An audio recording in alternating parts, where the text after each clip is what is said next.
की मंत्री महोदय प्रयत्न करतायत, त्याबद्दल आम्ही अंशतः समाधान व्यक्त करतोय. मंत्री महोदय, आपण याच्यामध्ये जातीनं लक्ष घालता नव्हे तर पूर्ण मेहनत करून लक्ष घालता आरोग्य विभागामध्ये. त्यामुळं शासनाचं आरोग्य विभाग सुधारायच्या मार्गावर आहे.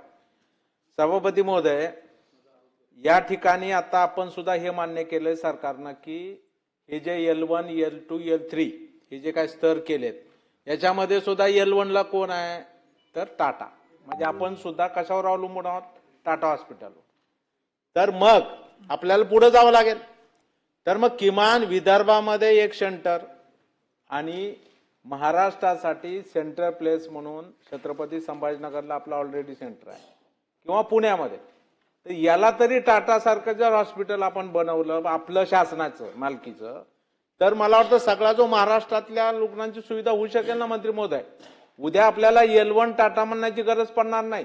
ते तर आहे, ती चांगली गोष्ट आहे, पण शेवटी ते प्रायव्हेटच आहे, खाजगीच आहे. तर शासनाचं असं हायर सेंटर जसं टाटानी केलंय, कारण शेवटी सभापती महोदय आपल्याला माहिती आहे की इथं ऑन्कोलॉजिस्ट म्हणजे साध्या डॉक्टरचं काम नाही, त्याला स्पेशल डॉक्टर यासाठी लागतो. आणि ते पुण्यासारख्या, नागपूरसारख्या, संभाजीनगर सारख्या शहरामध्ये उपलब्ध होऊ शकतात खाजगी सोळा डॉक्टर्स.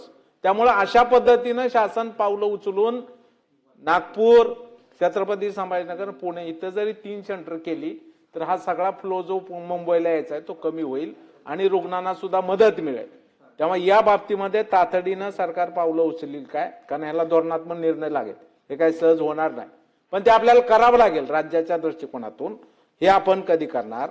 आणि आपण जे आता सांगितलेलं आहे की डेकर, ह्याच्यामध्ये सगळ्यात महत्वाचं काय, ऑपरेशन केलं तरी केमोथेरपी लागते, ऑपरेशन नाही केलं तरी कॅन्सर रुग्णाला केमोथेरपी लागते, बरोबर आहे. तर ही जी सेंटर आपल्याला उघडायची, आपण म्हणणार की उघडणार म्हटलेलं आहे, पण ह्याला काहीतरी काल मर्यादा लागेल, ती तातडीनं उघडावी लागतील. कारण केमोथेरपी म्हणलं तरी मुंबईला यावं लागतं त्या रुग्णाला, की हे किमान पुढील अधिवेशन व्हायच्या अगोदर हे सेंटर उघडलेली असतील का काय पुढील अधिवेशन. हा, आणि तिसरा शेवटचा प्रश्न की आता जी आपल्याला ही व्हॅन घ्यायची आहे PPP मोडवरती मंत्री महोदय, जर आपल्याला करता आलं की प्रायव्हेट सुद्धा लोक याच्यामध्ये येऊ शकतात, किमान विभागात जरी 2 सध्या तात्पुरत्या केल्या तरी आपलं भागवू शकेल. तर त्या दृष्टीने सुद्धा उपाययोजना तातडीने आपण करणार का?